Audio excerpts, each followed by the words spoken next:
হুমায়ুন আহমেদের ছোট গল্প ভূত নামানো। সামনে মাঠ, পাশে পুকুর।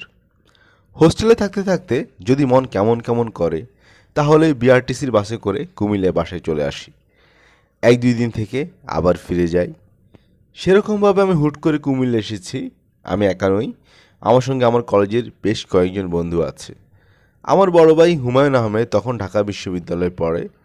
বাসায় এসে দেখি সেও আছে। বাসায় অনেক মানুষ থাকলে যা হয় তাই হলো। সারাদিন গল্প গুজবে কেটে গেল।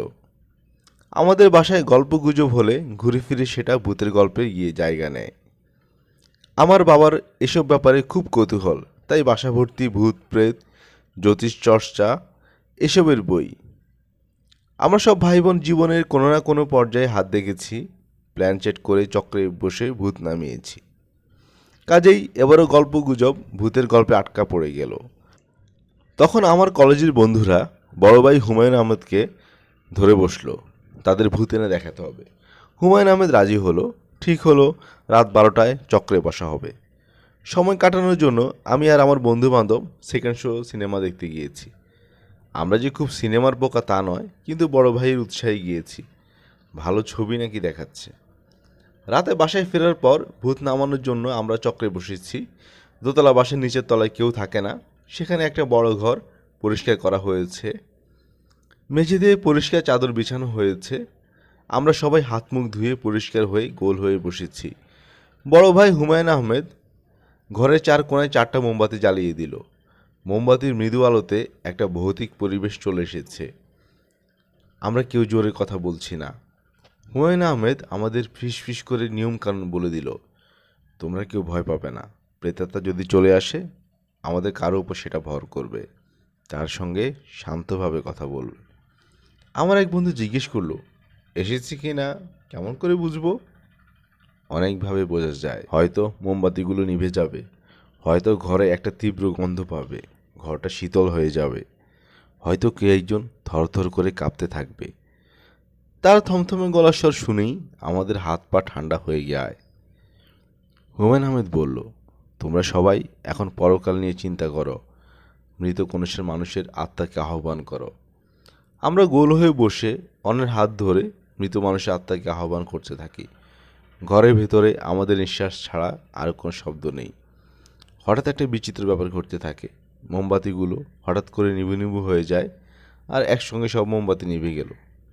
বড় ভাই হুমায়ুন আহমেদ ফিসফিস করে বলল, এসেছে, কেউ একজন এসেছে, কিছু একটা এসেছে, কেউ ভয় পাবে না।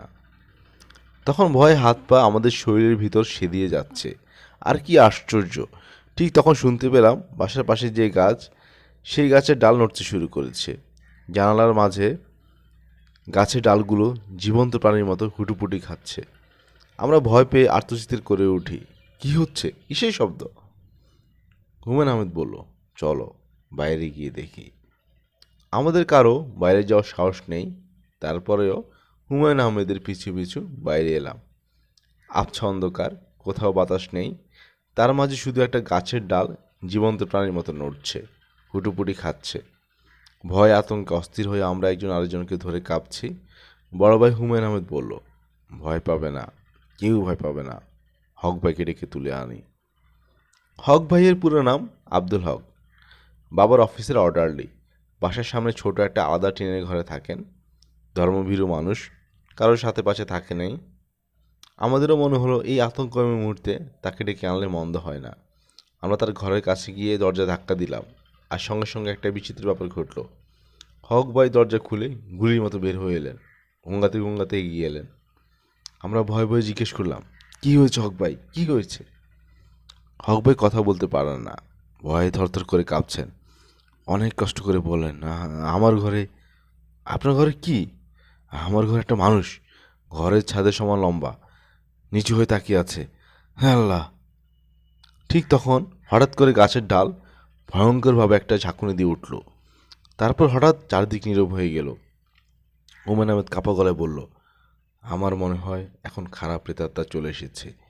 আমরা আর কিছু না করে এখানে শেষ করে দিই। আমরা মাথা নাড়লাম, হ্যাঁ, আর কিছু করার দরকার নেই। যার যার মতো গিয়ে ঘুমিয়ে পড়ো, কাউকে কিছু বলার দরকার নেই।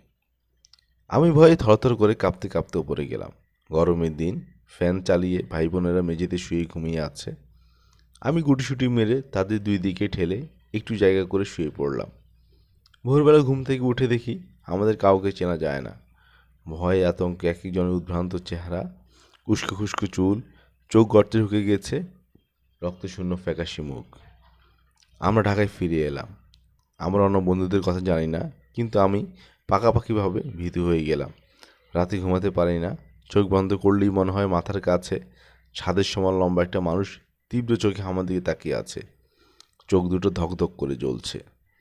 যারা ভূতের গল্প শুনতে পছন্দ করে তাদের জন্য বলছি, গল্পের বাকি অংশটুকু পড়ার প্রয়োজন নেই।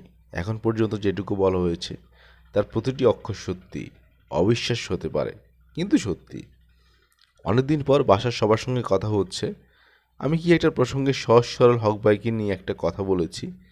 আমার মা মুখ টিপে টিপে হাসলেন, বললেন, হক ভাই কি বেশি সহজ সরল মনে হচ্ছে? অ্যাক্টিং দেখে তো সেটা বলিসনি। অ্যাক্টিং? আমি অবাক হয়ে বললাম, কিসের অ্যাক্টিং? তখন সবাই হি হি করে হাঁটতে শুরু করে। সে ভয়ঙ্কর ভৌতিক রাতটি ছিল হুমায়ুন আহমেদের নেতৃত্বে বাসার সবার সম্মিলিত একটা ষড়যন্ত্রের ঘটনা। আমাদের জোর করে সেকেন্ড শো সিনেমা দেখতে পাঠিয়ে বাসায় ব্যবস্থা করা হয়েছে। গাছের ডালের সঙ্গে দড়ি বেঁধে দোতলায় ভাই বোনেরা সেটা ধরে টেনে কাজ নড়িয়েছে। হুমায়ুন আহমেদের পরিচালনায় হক ভাই অনবদ্য অভিনয় করেছেন। আমি আমতামতো করে বললাম, মোমবাতি? মোমবাতি কেমন করে নিভে গেল? হুমায়ুন আহমেদ হাসল, খুবই সোজা। মোমবাতি সুতাটা কেটে রাখা হয়েছে, ঠিক সময় মতো নিভে গেছে। আমি হতবাক হয়ে হুমায়ুন আহমেদ আর তার বিশাল ষড়যন্ত্রীর দল, আমার বাবা মা ভাই বোনের দিকে তাকিয়ে রইলাম। হুমায়ুন আহমেদের এরকম গল্প একটি দুটি নয়, শত শত। জীবনটা একঘেয়ে হয়ে গেলে সেটা মেনে নিতে হবে, কে বলেছে? জীবনটাকে চোখের পলকে রঙিন করা যায়, চমকপ্রদ করা যায়। তার মতো সেটা কে পারত? কেউ না। এতক্ষণ আপনারা শুনছিলেন ছোট গল্প ভূত নামানো। গল্পটি হুমায়ুন আহমেদকে নিয়ে লেখা হলেও গল্পটি রচিত হয়েছে জাফর ইকবাল এর জবানিতে।